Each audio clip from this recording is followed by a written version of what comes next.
And welcome. Hey, everybody. This is Aaron Clark from Stewardship Partners. I'm really excited that you're joining us today for the third session out of 9 of our 5th annual Puget Sound Green Infrastructure Summit. It's a very exciting day. I'm excited to listen to all of these speakers, great friends and colleagues who I've had the pleasure to work with. And with that, I'm just going to start with our welcome. And read our traditional land acknowledgement. So on behalf of Stewardship Partners and the Summit Host Committee, I would like to acknowledge that we are all on the traditional land of the first people of this region. Tacoma, where the summit was originally scheduled to be hosted, is the traditional land of the Puyallup tribe, and we honor with gratitude the land itself and the Puyallup tribe who have been faithful stewards of the land, water, and ancient history of life there since time immemorial. Many of us are attending the summit from other parts of the region. If you do not currently know on whose traditional land you work and live, we encourage you to find out.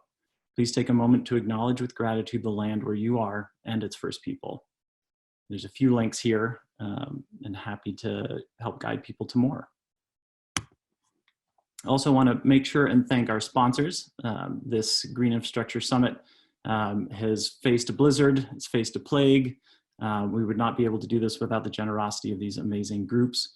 Our title sponsors, Boeing and King County, certainly have put a lot of muscle behind this, but all of these other companies as well, and organizations and foundations have been amazing in their support. So many thanks to each and every one of these sponsors. And also a huge thank you to our host committee, ECOS, MIG SVR, the Nature Conservancy, Pierce Conservation District, the Puyallup Watershed Initiative, the Russell Family Foundation, and Washington State University Puyallup Extension. Our advisory committee also deserves a nod. Sites Plus Water, Seattle Public Utilities, Department of Ecology, Washington Environmental Council, and Pure Blue. And I have to thank over and over again my amazing team here at Stewardship Partners, and our support at Cascadia from Lynn Knapp in particular, and Brent Edgar as well. So you guys are amazing. Thank you so much for making this possible. It's been quite a pivot to be a part of. A little guidance, since this is our third session, many of you have been through all of these things before, but you know, I like to make sure that this series, this version of the summit is grounded in the humanity of what we're all doing and what's going on right now in the world. Certainly everyone is feeling the effects of the coronavirus and the COVID disease in general. It's, you know, nothing is the same as it was. So we're all in this together, and we're all dealing with it in different ways, but patience has certainly been amazing to see in our community of green infrastructure folks and across all walks of life. So please have patience with our technology. Internet connections are heavily stressed at times, and our own human realities are as well. So if you see you know, children running around in the background, if somebody's internet connection drops out, it's all part of the new era, and we know how to roll with it. So I'm offering a prize to anybody who has a fantastic or spectacular interruption, either from a family member or a pet, or a bookshelf falling over in the background, whatever it is. The winner gets a lapel pin. So let's see what we can do. And just since this is a Zoom webinar, in this day and age, a lot of folks have spent a lot of time on Zoom, but for anyone who hasn't, this is a Zoom webinar, so it's a little bit different than some of the Zoom meetings you might be used to as an attendee. You are in an audience and you are muted, and we do not see you and your smiling faces, though we would love to. But you can submit questions through the Q&A feature on the bottom. And you can do that at any point during the session, and our speakers can actually reply in real time. Probably not the person who's speaking, but after a specific speaker is done, they can oftentimes respond to your questions during other sessions as well, and get a lot of questions answered. We will be doing question and answer at the very end of the session, after all 4 presentations are complete. There's also a chat function. Use that chat function if you have any technical questions, if you're having a hard time with your audio or video or anything like that. Send that through and we will address it. That's it for that. So I want to introduce Carrie Hernandez. She is our host committee session chair. Carrie is the leader on the Stormwater Community of Interest for the Puyallup Watershed Initiative, a great colleague and a great contributor to all of this work. And Carrie will be chairing this session and facilitating questions and introducing each of the speakers. Over to you, Carrie. Thank you, Aaron, and welcome everyone. Today's first speaker is John Phillips.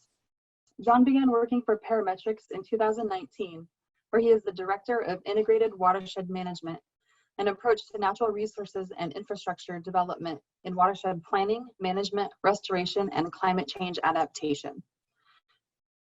Prior to Parametrix, John worked for King County, managing the Combined Sewer Overflow Control Program. Over his 19-year career, he has managed and developed the green stormwater infrastructure and climate change adaptation programs.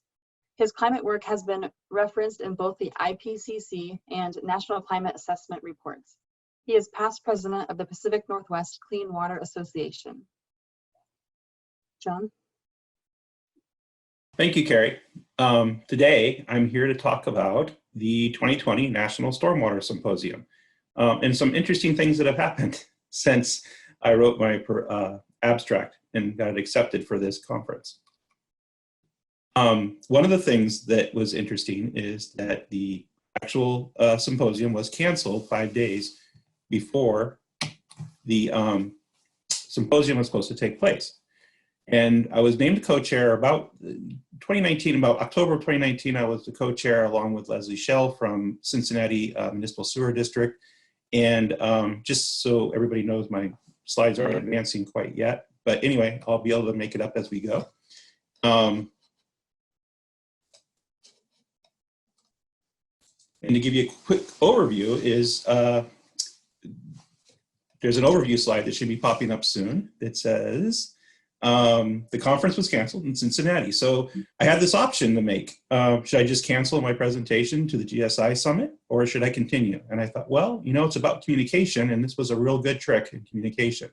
So I'm gonna talk a little bit about why I'm still presenting, how the steering committee for this conference, a large conference with a lot of international participants, regrouped. We turned it into a digital conference, which, you know, after about a month of all this, digital conferences don't seem so weird, but at the time, it was kind of a new thing to think about.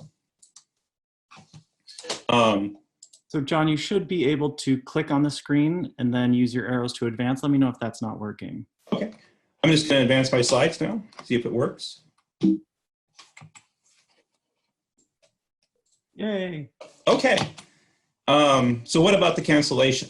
So like I said, 1 week prior to the conference actually beginning, as a matter of fact, about 5 days before I was scheduled to fly out to Cincinnati, the governor of Ohio declared a stay at home, which was about 4 or 5 days from when the Governor Inslee declared the stay at home. So kind of now what? And it was about a week of not knowing what's going on before we actually had an opportunity to regroup. But I had to make a decision really quickly when the GSI Summit offered a digital conference as well. Matter of fact, I was supposed to present at the GSI Summit on March 20th after returning from Cincinnati on the 18th.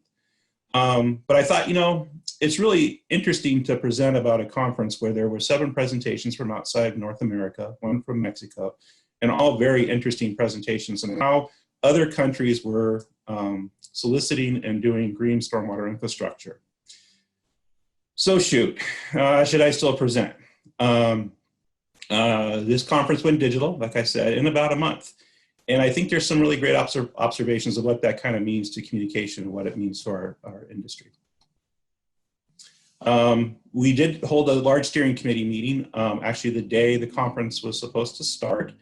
And we talked about a lot. Can we actually discuss some valuable content that for the Water Environment Federation usually meant that you'd have to have some kind of professional development hours. Well, how are we going to do this in this new paradigm of delivering things digitally? And is there a value to delivering content? Really, should we actually do it? So we did it, and I'm gonna have to say, yay for Zoom. 1 month prior to the first workshop supposed to be occurring in Cincinnati, we held a 3-hour live workshop on Zoom with about 30 some professionals, and I'll talk a little bit about that in a couple of minutes. But I'll have to say, Zoom really did pull through in the early days, and it still seems to be pulling through. And I don't work for Zoom, I don't get any money from Zoom, but I thought it seems to be working really great. We were able to offer 5 pre-recorded sessions. And we were also able to offer these professional development hours, which was really important to the constituency that usually attends these conferences. And most importantly, since our conference was supposed to happen in Cincinnati on St. Patrick's Day, no one got drunk and made a fool out of themselves on St. Patrick's Day. So the workshop. Well, there were 3 hours of live presentations. We were able to put people in breakout groups. So with the number of attendees, we had 5 different breakout groups. Approximately 30 people attended the workshop, which is actually significant if you think about it, because only 15 were scheduled to attend in person in Cincinnati, even before the COVID crisis kind of reared its head in February. We had a great team of people from Virginia, both Fairfax County and Alexandria. And interestingly enough, I thought, well, how are they going to do this whole field demonstration? Well, they went out in a group of 2 and maintained their distance, but actually recorded their field demonstration and showed it during the workshop, which was pretty impressive to see, and very interesting and well detailed, so we could see what each person was doing. This is a screenshot of that video. We also offered 5 recorded sessions. So I did not know this at the time, but PowerPoint, you can record your session. You can record audio over your slides, and it will show the slide with the audio attached to it.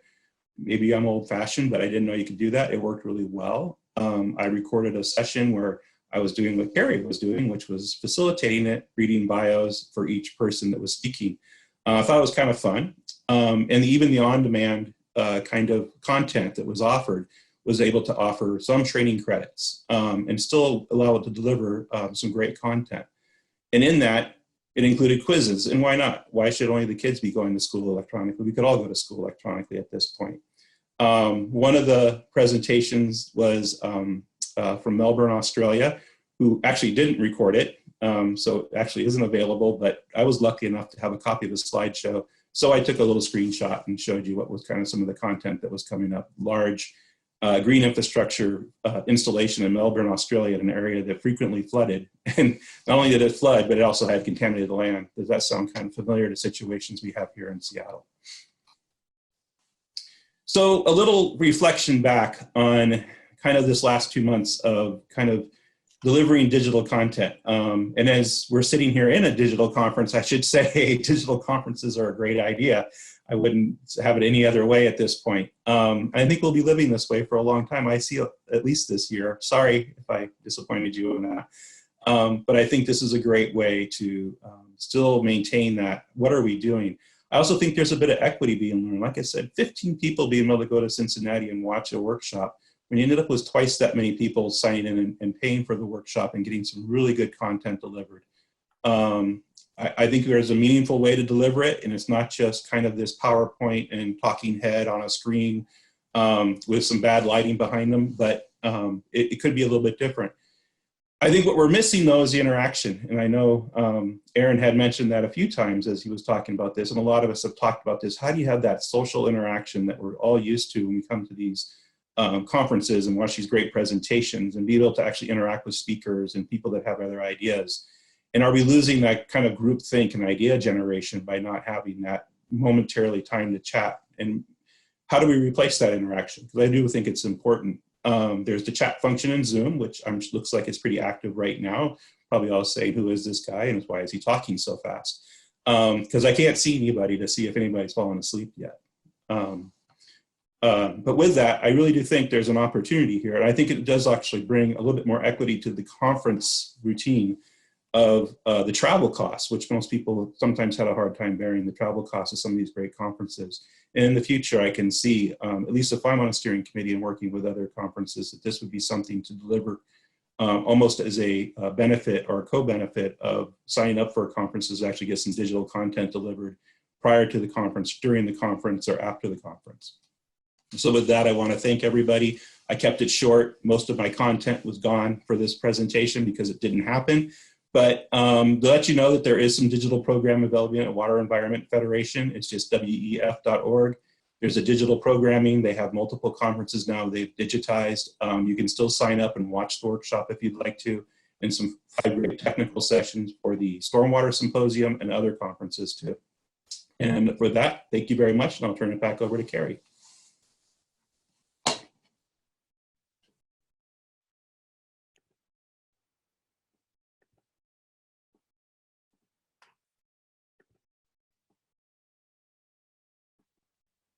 Well, it's possible that Carrie dropped off. I know she's been having internet struggles. So I can go ahead and introduce Allan. I don't actually have her bio in front of me, but I don't really need it. So Allan Southard is principal and owner of Site Story and has done a lot of work in the stormwater space.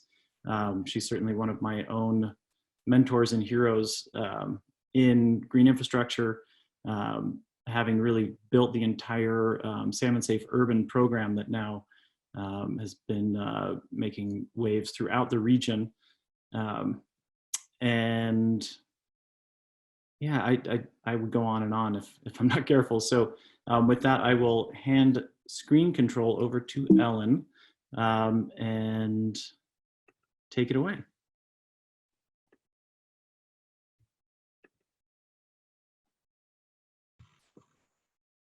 Thank you, Aaron. Hoping my presentation comes up here pretty soon. You should be able to click on the screen and then use your arrow to advance to the next slide. Sorry, I gave you control before getting to that next slide. Okay. I'm going to let somebody else move my slide in because it's not wanting to come in. There we go. Yay. Hi. Well, thanks for the introduction, Aaron. And Carrie, I know it was well intended that you would have introduced me. My name's Allan Southard and I'm with Site Story. And yes, I have been working in the stormwater realm for quite a few years now. As a matter of fact, my firm's 10 years old this year. And to celebrate our anniversary, we actually do so much around water and habitat that our 10th anniversary graphic is actually a ripple of stormwater. Or a ripple of good work, however you would like to look at it. Ellen, do you want to try and click on the screen one more time and try advancing? Yeah, that's not working. So if you don't mind advancing my next slide, Aaron. Yep. Thank you. So I just have a couple of case studies regarding stormwater and communications that I wanted to share. Everything that we do at Site Story is pretty much small budgets. We do a lot of work with nonprofits. We also work with government agencies. So we usually inherit a very stretched budget when it comes to what we can do. So the case studies I'm going to show are just some examples that are focused on cost effectiveness, accessibility to all, including armchair visitors and folks who aren't actually able to leave their homes and who tend to rely on technology in order to participate and to gain knowledge. We also really look at how we can establish context when we're communicating about stormwater or any really natural systems.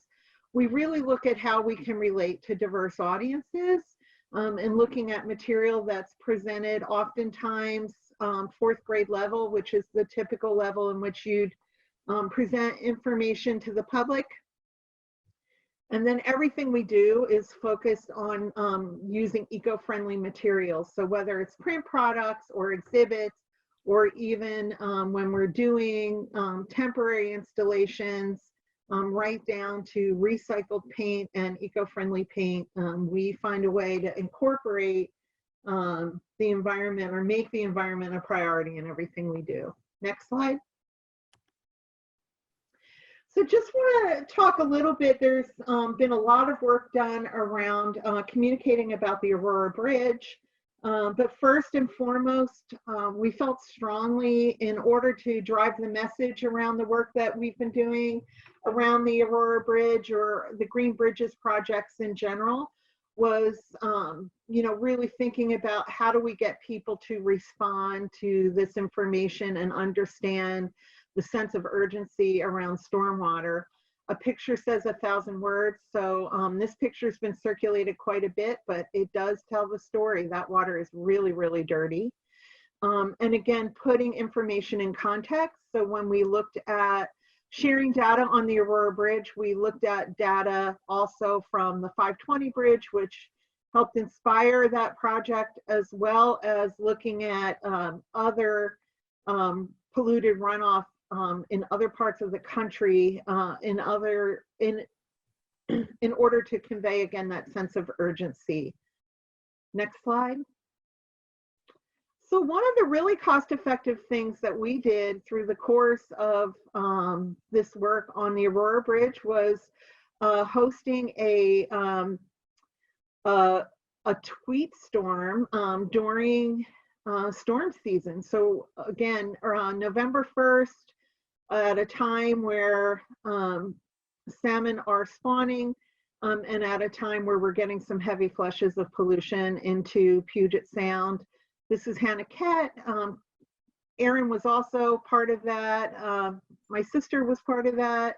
Courtney Baker, who's on this, was part of that. So we had quite a few volunteers, but these are the results of that tweet storm. That was just an hour and a half of pizza, and we came in with prepared hashtags and different messages. We had a good library of photos, but again, this was the kind of results that we were able to garner in 90 minutes with 10 volunteers and some very witty quips on Twitter, Facebook, Instagram, etc.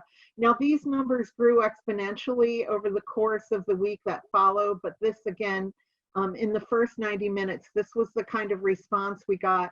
Totally free communication. If you've got some volunteers and you have some pizza, this is the way to go, and happy to advise folks on how to do it. I look forward to doing it again this year. So that was our tweet storm. Next slide. Again, at the bridge, just wanted to talk about some of the beautiful work that was done by Weber Thompson there. But using the ground plane can be very cost effective if you have an exterior stormwater feature that you would like the public to resonate with and to look at exposure. We used a lot of beautiful materials. You can see the Corten steel walls. There's actually some numbers that are cut out in those walls that help show how many gallons are being treated. And then we also used interpretive signage. Now, I will say that we did some things right with this interpretive signage. We also did a few things wrong. So the thing that's right about this interpretive signage is we used a 33-point font, which is typical for accessibility and for all scales of eyes.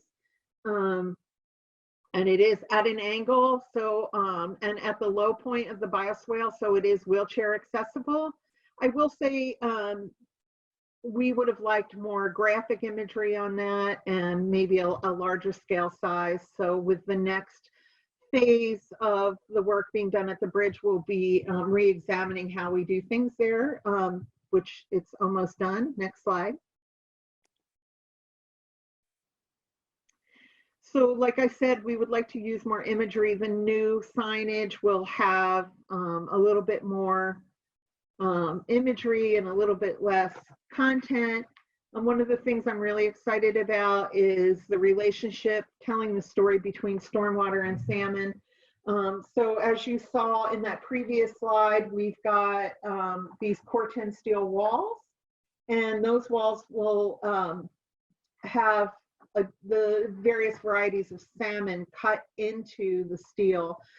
So again, we're relating back the need to clean stormwater to salmon itself. Next slide.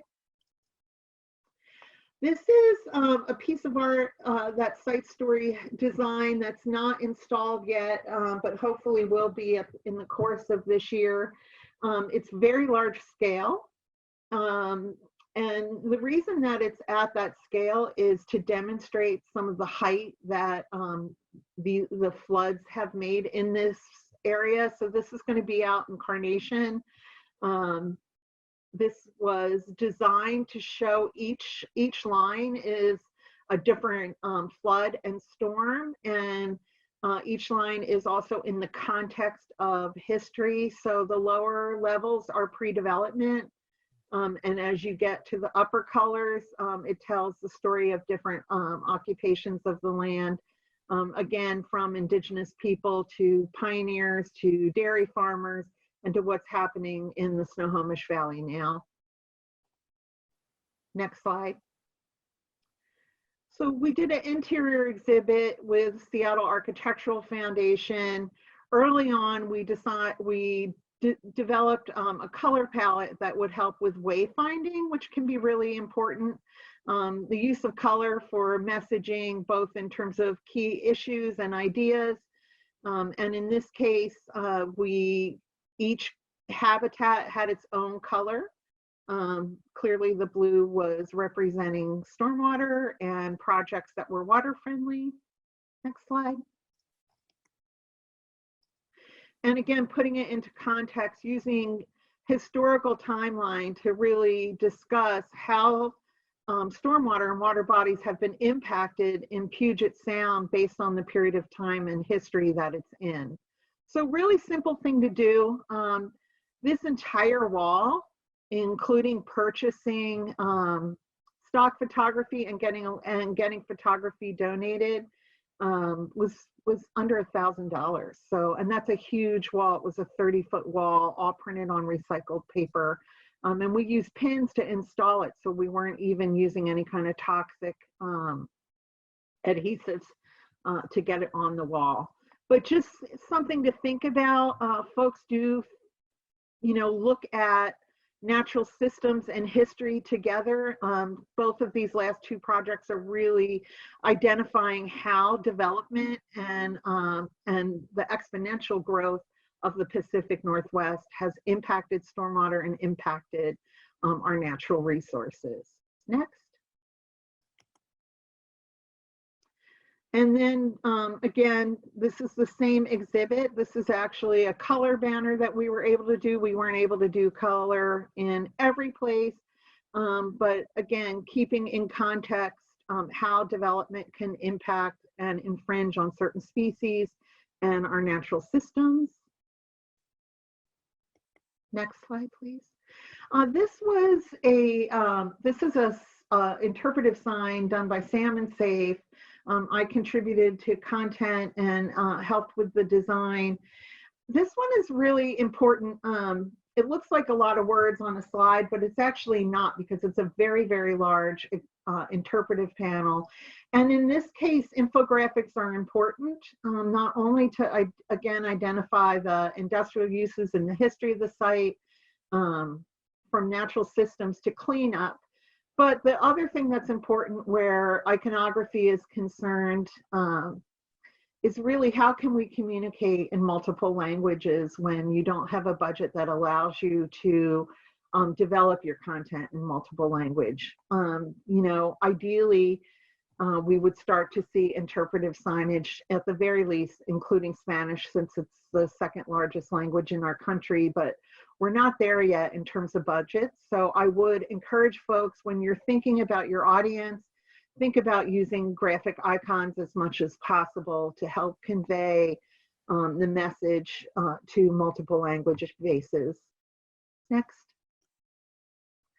This was a really simple communication piece that was done by Vulcan and South Lake Union to celebrate all the work that they're doing with Salmon Safe at their sites, and communicating not only about how that land will be managed, but also that the construction methods there were done to protect sediment runoff at the site.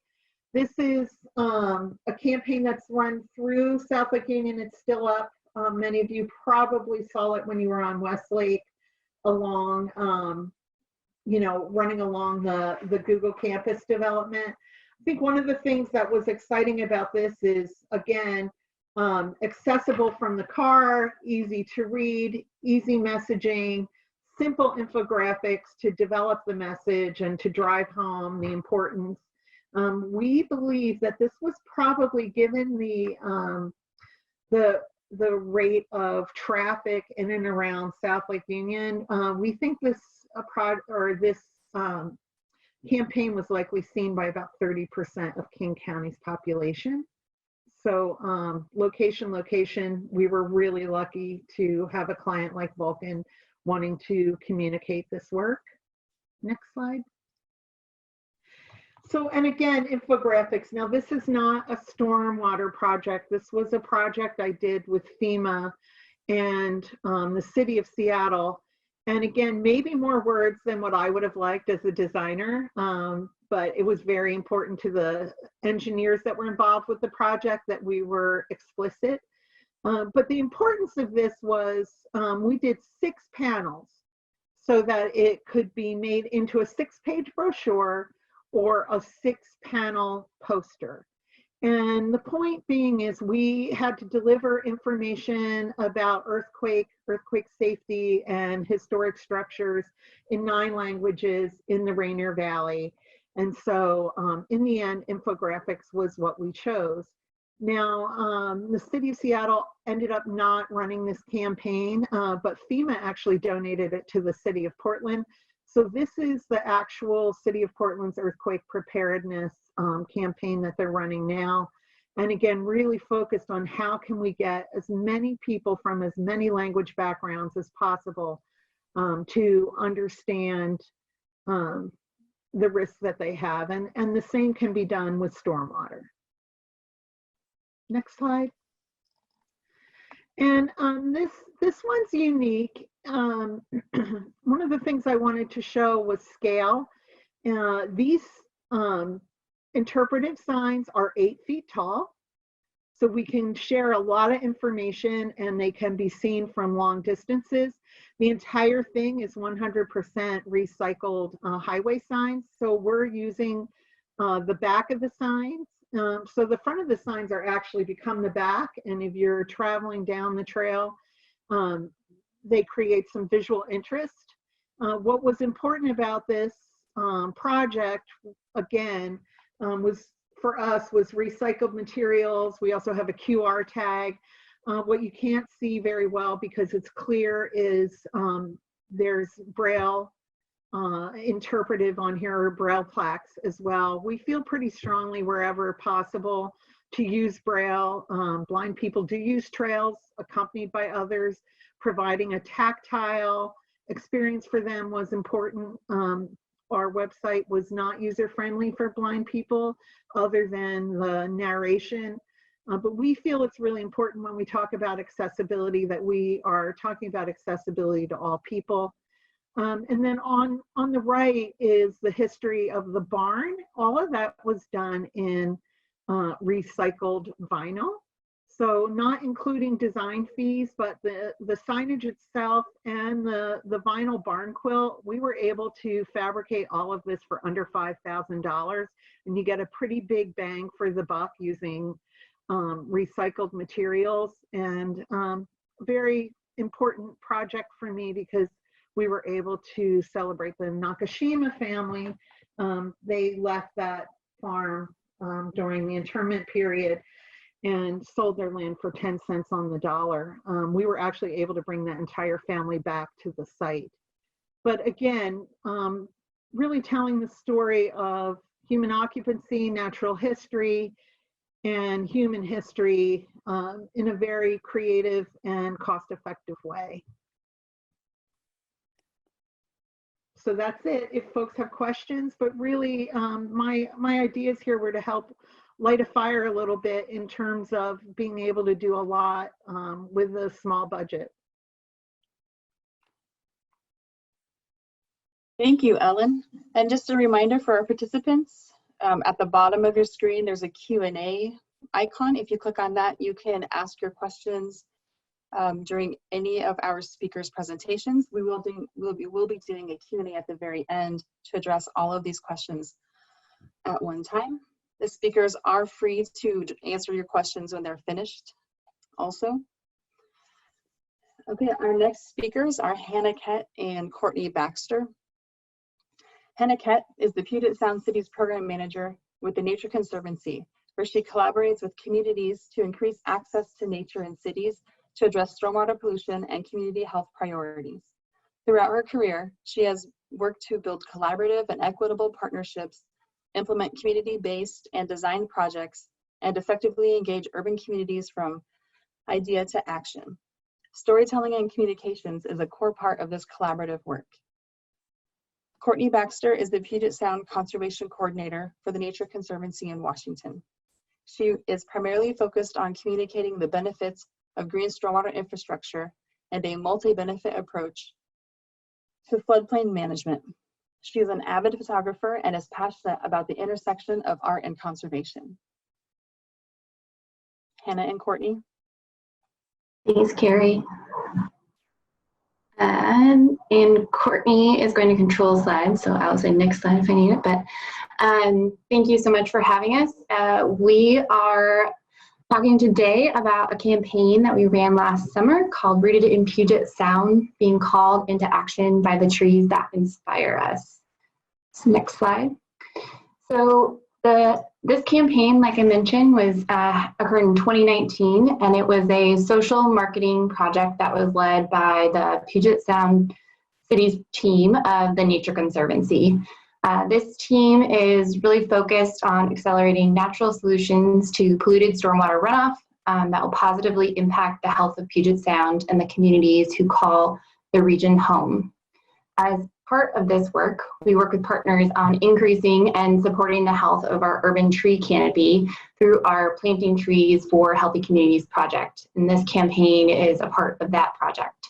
So the campaign launched on July 17th in 2019 and had 3 phases that culminated at the end of October 2019. Overall, the campaign incorporated art, storytelling, conservation communications to celebrate trees and the benefits they provide while driving action to support the health of our urban canopy. The goals of the campaign that really guided our work were to tap into people's love and inspiration related to trees to drive action and movement building, celebrate the work that is underway by the Nature Conservancy and our partners across the Puget Sound region, build brand awareness around TNC's involvement in urban conservation, as we are relatively new to this space in the Puget Sound, and then drive engagement in actions, including volunteering, maintaining, and planting trees on your own property. Next slide. So myself, Courtney Baxter, and Kett were the leads of this project, and we also had a great team backing us and supporting us through this, including Deborah Kidd, who is the marketing manager at our office in Seattle, as well as Nikolai Lasbo, who does digital marketing, and then Lorraine Ney, who was one of our consultants helping us out with project management. We also had additional help from other contractors doing graphic design, as well as some internal support for graphic design from Erica Sloniker. And then we also had some help from our headquarters doing some influencer engagement that we'll talk about in a little bit. And we also had various staff engagement throughout. We also brought on a crew of artists for this campaign. So we decided to hire 6 artists for the campaign. We wanted to engage our audience in a different way, as well as engaging the art community, which we don't often get the opportunity to engage. So we brought on 6 artists. 3 of them on this page are Gretchen Leggett on the left, Shinyu Pai, the leaf on the top, it's like a screen printed leaf, and then Tommy Neese, who did the photo on the bottom. And then we have Georgia Schlegel on the left. We used this print that she did for us on a variety of our outreach supplies. And then on the right, we have Suze Wolf. And then our last artist is Colleen Monette, and you can see that she was featured on the news with Hannah, and they talked about the campaign together. And it was just a very fun way to engage our audience in this campaign, and it was great to be able to have a new audience to work with as well as new partners. Thanks, Courtney. So we really had three, you can go forward, the first one. We had really three components for this campaign. The first, Courtney touched on a little bit, the art and education. So we really used that art as a platform to incorporate into our education materials and our infographics, and really to encourage people to be inspired to think a little bit differently about how we connect with trees and nature. We also provided opportunities for youth and families to create art at outreach booths, and included a coloring sheet featuring the benefits of trees. And then we adapted this benefits of trees infographic, which I don't have an image of here, but for local relevance, and as well as translated it into Spanish, so it was more accessible for in-person outreach. And then we also created a multitude of other evergreen educational information online. The second component was a social media campaign, and we used social media platforms, primarily Facebook and Twitter and Instagram, to feature stories and infographics. And we created original content, and then we encouraged other people to share their own content about how trees inspired them. And Courtney will talk a little bit about how that was incorporated into a contest in a moment. And we created a messaging toolkit, which I am happy to share with anyone for our partners to share about this campaign as well. So it featured the infographics and links to blogs and other things like that, so they could share the messaging on their own platforms.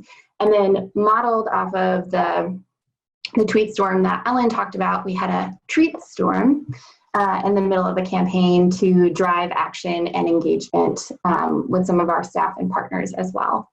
And then the final component was really focused on driving action. So using all sort of the momentum and the engagement built through the art and education materials, we partnered with people to provide volunteer opportunities in October, as well as developed a advocacy guide, sort of a Voice for Trees guide online for people to talk about the importance of trees in their own community.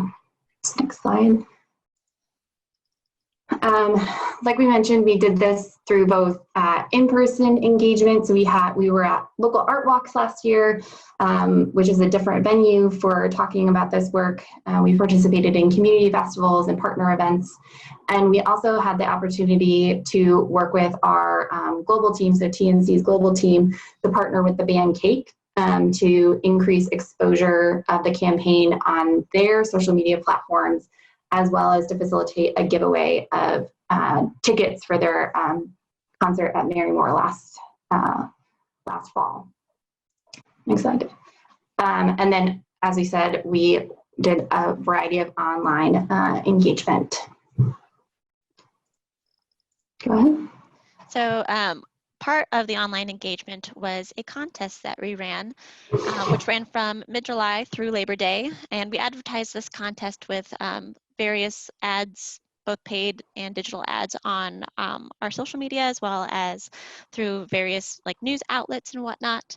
And the goal of this contest was to get folks engaged and to submit their form of art and how they connect with trees and how trees inspire them. So there was a photo contest, there was visual art, there was a writing contest, and there was also a video that they could submit as well, and then a written story contest. So folks could submit them either through our website, or they could submit them on their public social media using our hashtag Rooted in Puget Sound. And we worked with our world office and some legal to make sure that we were in line with contest rules for the state. So here are some examples of some of the art that was submitted, including a story and some visual art, as well as a photo. And the winners were selected in 5 different categories. So there's best photo, best video, best art, best story, and grand prize. And those who won would win a sticker, so this big sticker right here that can wrap around a water bottle, as well as gift cards to restaurants, nurseries, and a frame poster of our urban trees in Puget Sound. So we decided to run a contest because that's some data has shown that that's the best way to get folks engaged. So running a contest with cool prizes, and it really worked. We got a lot of engagement. So like we talked about, one of the specific goals of the campaign was to really drive engagement, whether it was through participating in the contest or volunteering, or even maintaining and planting trees on individuals' own property. And so in addition to sharing the resources online, we collaborated with a number of local organizations to feature different volunteer opportunities. We ended up participating in 12 events over 3 Saturdays in October. And TNC's role in that was primarily recruiting volunteers, providing communication support, connections to in-kind compost donations, and then direct financial support to enable these events to happen, and really try to bring visibility to the work that is happening on the ground after driving sort of this virtual engagement. And so, next slide. So this is just a little bit into the impact that we had. So this poster that was developed by Georgia Schlegel, that was by far the most popular art piece feature anything we developed through this campaign. On our website, the blog that was posted alongside this was visited over 500 times. And on social media, we had 1,000 people engage in the post on Facebook. And so that was just a really overwhelming interaction. And like in our in-person, we didn't count, but it was every time we had this up at our in-person events, it was what drew people to our booth, which was just a great reminder of the power of art and sort of this these beautiful graphics. On social media, our largest engagement was on Facebook, and we had over 125,000 impressions of our post over the course of the campaign. And then we also did social ads, and we invested $1,200 into social ads, which is not that much, over the course of the entire campaign, and we had 165,000 impressions and almost 3,000 clicks because of those ads on Facebook specifically. And then we also invested in ads on Seattle Times and programmatic ads.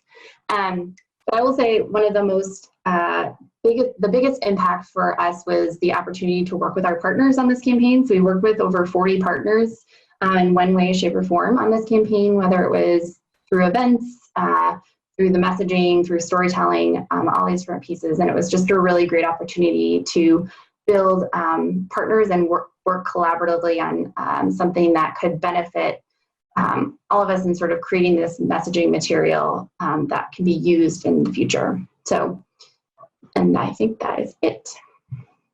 So this is our homepage for our campaign. A lot of the content is still available there, and then you can reach out to us if you have questions or like some hard copies of any of the messaging we shared about. Thank you, Hannah and Courtney. Thank you. We are now moving on to our last speaker of the day. His name is Allan Warren. Allan Warren is the Communications and Development Director at Pierce Conservation District. In this role, he helps build partnerships and engagement around everything from green stormwater infrastructure, farmland conservation, and region-wide efforts around orca recovery. Allan is here today to present Depave Puget Sound and a digital guidebook to help more organizations join the Depave movement. Great, thank you, Carrie. I'm here to present the outcome of a 3-year effort amongst a broad partnership, many of whom, as you search through this website, you'll recognize, to stand up a regional movement called Depave Puget Sound. Pierce Conservation District was fortunate enough to receive a National Estuary Program grant from the EPA and Department of Ecology to help try to scale this program up to a more region-wide effort. The grant funded 3 Depave projects, each of which implemented a slightly different green stormwater infrastructure retrofit and served as case studies to help populate the content of this guidebook. Though that grant recently came to an end, the work to make Depave Puget Sound a region-wide phenomenon has just begun. Our hope is that with the help of this guidebook at depavepugetsound.org, Depave will be something we see organizations and communities throughout the region begin to do. Imagine for a moment if every year communities across Puget Sound were coming together to take out excess pavement and replace it with green space. How much healthier would we all be? How much healthier would our environment be? But before I dive into the content and the layout of the guide, I just want to take a moment to remind us all why we depave. What would be ideal is if cities and communities could plan in green spaces as they're growing and building. That would be the ideal dream, right? Communities planning together, planning in green spaces, walkways, thinking ahead and projecting ahead, having their own strategic plan. But that's not always how it works. A lot of times you come into cities and things have already been overbuilt.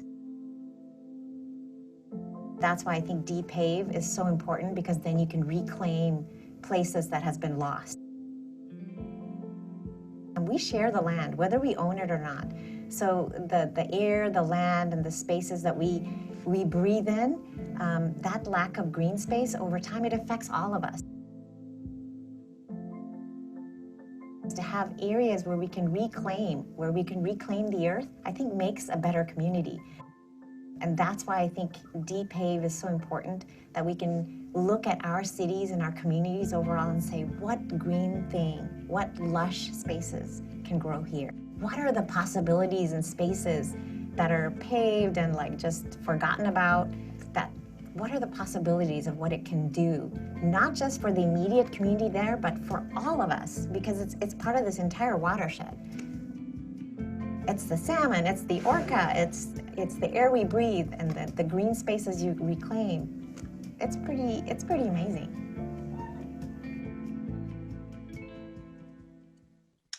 That was Tamina Martelli of World Relief Seattle, who with funding outside of our grant, helped lead an amazing Depave project, turning roughly 50,000 square feet of pavement into a community food project. What we're striving to do with this digital toolkit was really show both the people and the process of Depave. That's one of 20 videos we have embedded on this site to help inspire, inform, and troubleshoot folks through every step of the Depave process. We had two primary audiences in mind when we developed this. The average person who may just want to go do a small Depave in their neighborhood and add some green space, which is one of the most beautiful things about Depave, is a lot of people come to it without caring about or even knowing about green stormwater infrastructure. They just want to make their neighborhood better, or their community better. And that affords us the opportunity to educate them about stormwater as we help them achieve their own goals. The other audience is folks like yourselves, green stormwater infrastructure practitioners who are looking for another tool for both implementing green stormwater projects and engaging the community around the effort. Depave is unique in its ability to engage people while also providing measurable benefit to stormwater. There's a number of ways to navigate through the site, but we were really striving for was to walk people through the process step by step, from site selection and community engagement to documenting your work so you can pay the next story forward. I don't have time to go through every chapter in detail, but I'll use the planning chapter as an example of the way that the content is populated on the site. On each page, there's detailed content around all the steps that you need to think through a successful Depave. There's embedded videos from our partners with pro tips and resource links like a budget template, which I can show here. The navigation with Zoom is messing with me. You can quickly jump down and you see additional resources like permit departments for local jurisdictions. We also populated it with case studies. So in this case, the Holy Rosary Bilingual Academy project that we did. This was 15,000 square feet of pavement that we removed, replaced it with 70 trees, and created a play space for kids. This was nominated by our MC, Carrie Hernandez, as a mom. Not so much necessarily in her role as a stormwater practitioner, but her kids go to Holy Rosary, and for 50 years, kids have been coming home with skinned knees. And this project engaged the principal, the parents, the students, Congressman Kilmer, to benefit both stormwater and skin needs. We built out a really robust FAQ section, anticipating that people are going to run into get problems and get stuck. As you can tell from just a brief glimpse at this content, Depave has a lot of moving parts. And we wanted to make the FAQ section really personal, not just in content that help people through, but to show that there's real people behind this and that we're here to help. If you do get stuck with budget or time frame or anything along the way, the Depave Puget Sound Regional Network is really a resource for you to talk through some of those barriers that you're feeling, some of those challenges that you're having. We are solution oriented. We'll make calls for you, so you could always feel comfortable coming to us. The Depave Puget Sound kind of regional network is really eager to help bring new practitioners along. And so I myself am always available. I answer questions very often. There's the regional group that's led by Stewardship Partners. You could always start there. We are really inclusive and trying to bring more people into the team.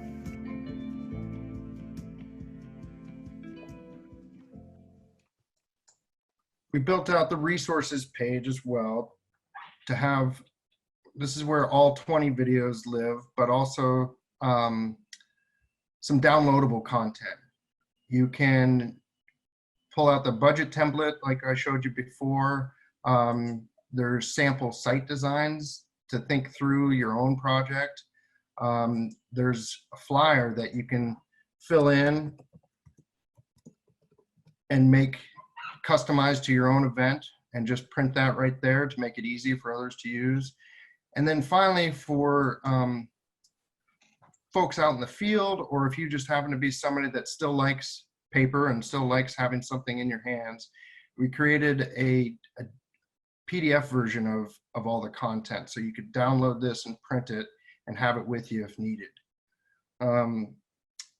Depaving is complicated. That's why we wanted to build out a really robust guidebook that could help people just step by step work through the entire process.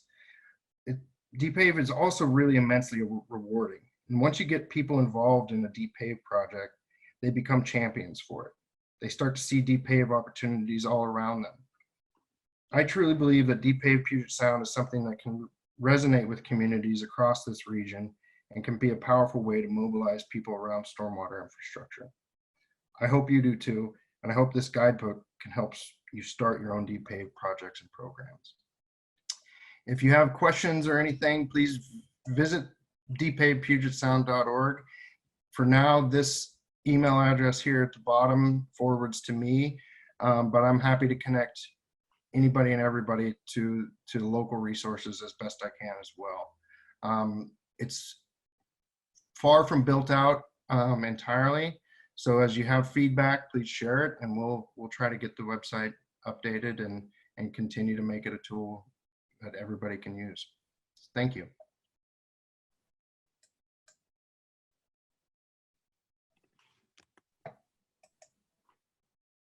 Thank you, Allan.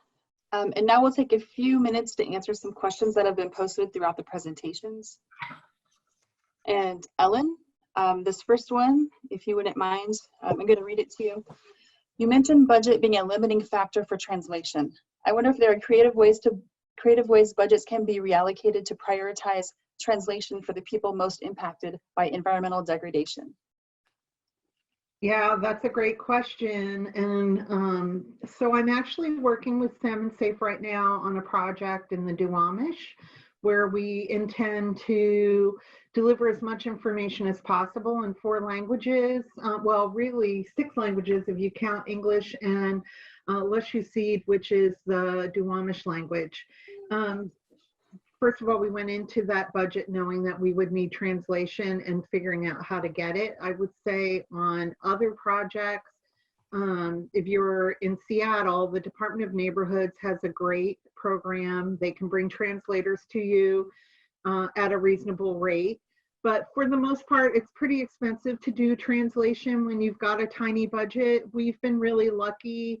Some of the projects that Site Story has worked on to have actively engaged community members who did some of that translation for us. We were able to reimburse them, but again, you really, the best way to go into it is either negotiate with your client that they're going to provide translators, or plan ahead in your budget that you're going to need translators. And again, that project in Columbia City, I didn't bring up all the flyers because they're not all that interesting visually, but we ended up translating every community flyer, every survey that we did in the community in 9 languages.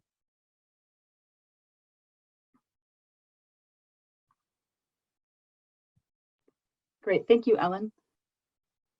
So I'm just scrolling through some questions that have come in. Here is one that came up during Courtney and Hannah's presentation, but also I think if any of you all would like to address it, you can. The question is, given there's a lot of crossover between environmental efforts and other often siloed topics like housing, transportation, racism, etc., how did Courtney and Hannah and TNC ensure their messaging was holistic and didn't fuel fires or instigate audience to position the campaign against housing development, especially multifamily? I can answer a little bit, but it is a big question. I think one of the things that we looked at when we look at our program overall, we really try to focus on the health of people in the midst of sort of looking at need benefits. And so obviously one of the big pieces around the health of people is ensuring access to housing and access to many other things. And so when we're talking about our programs, we're really talking about we strive to have a conversation about the community's priorities first and foremost, and then how nature can benefit those priorities. And so I know that those conversations come up, and we had those at our outreach tables around the sort of the protection aspect of trees. But I think it's a super complex issue that I don't want to dive into a lot, but we really tried to just focus on how people connect and are inspired by trees. And so using that as a platform for further engagement and action and conversation. Yeah, so I'm happy to talk about it further, but that's it for today. Thank you, Hannah. I'm not sure how much more time we're going to put on the questions. I do have one that seems like any and all of our presenters could talk about, given the topic of communications and stormwater.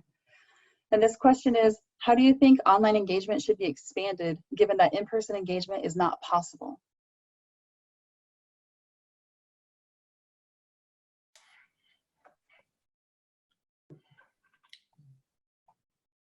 Zoom, zoom, zoom.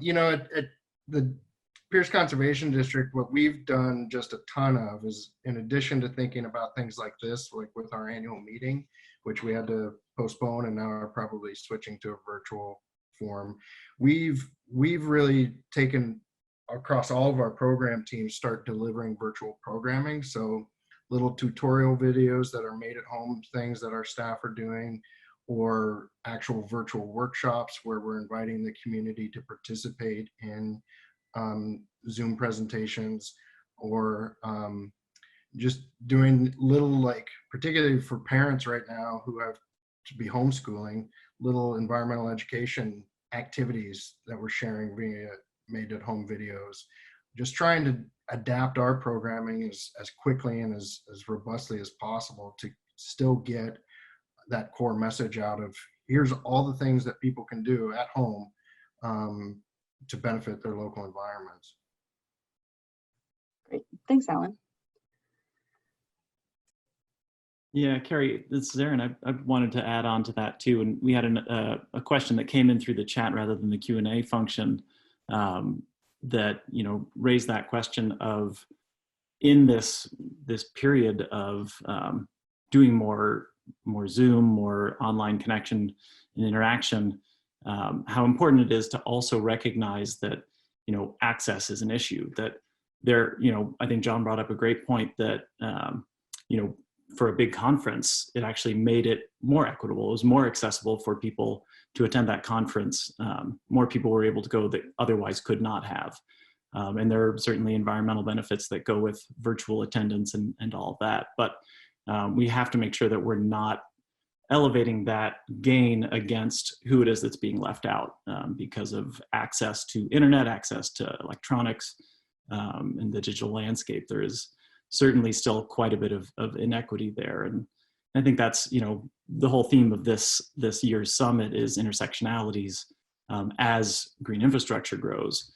But certainly, you know, how we talk, how we connect to people while expanding the virtual is really important and something we can only do now, being very cognizant and careful about.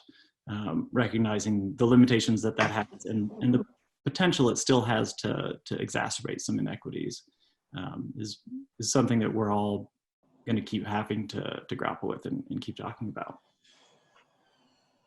No, I think this is John. I think that Aaron's right, and it was brought up in the chat about the accessibility. Even though it's more accessible if you don't travel, when you put it online, it might become inaccessible to another group of people who may not have traveled. And to be careful when we're putting things out there in a social media or an online forum that not everybody has access to. But it's definitely something to think about as far as our critical infrastructure. What's critical when we're in a place when we can't get to a centralized area to learn? When schools are closed, how do students that don't have access to the internet learn? And we can't leave that out of the equation. And how do we address that? I mean, I don't have an answer, sorry, but someone's got to think about broadband and Wi-Fi as an infrastructure piece that's accessible to more people and have more access to it, because that could be the way that language and education occurs, especially in a time like this. But it's a really good point, and something we just always need to take note of, and then also try to work into our approaches to different folks. Absolutely. Well, so I think that's probably all the time we have. We certainly run a little bit over. Not surprisingly, this is a rich conversation, and you know, when we're talking about communication, it's hard to stop communicating about it. But please join me in raising our hands and applauding our speakers. So much gratitude for all of you for not just putting your presentations together and sharing and adapting this information to the modern era that we're now in. But really, you know, you had to do this twice. You had to move a lot, and I really appreciate everyone participating, and a huge thank you to all of our audience members who came. So just a couple of closing notes, and thank you, Carrie, especially for facilitating and getting this group together and coordinating it so beautifully. So on Wednesday, we have our next session. It's going to be on urban trees. So we've heard in past sessions a bit about urban heat islands, and urban trees certainly play a huge role in that work. You get to dive in a bit deeper on that. We're going to have several speakers, and Ani Jackaran from WSU is going to help facilitate that session from our host committee, as well as being a co-presenter. And you'll hear from folks from Evergreen College, WSU, City of Tacoma, and I think there's others. I don't have the agenda right in front of me, but It's going to be a great session, and that one will be from, I believe it's 12 to 1:30, but check the agenda on the Summit webpage. There are still tickets available, and if you have any barrier whatsoever, just reach out to us at Stewardship Partners. My information is on the screen now, ac@stewardshippartners.org, and we will post updates on the Summit webpage, 12,000rainGardens.org/summit. And also just wanted to let folks know that the previous 2 Summit sessions are already available on YouTube, on the Stewardship Partners YouTube channel. We'll have links to those up on the Summit webpage soon, but if you just search for Stewardship Partners on YouTube, you will find that channel. You will find those 2 videos, as well as some past content that we've posted. And once again, thank you all for showing up for Green Infrastructure, for making the shift to an online version, and continuing all of the great work that all of you do. Hope to see you all on Wednesday. Take care. Thanks, Aaron.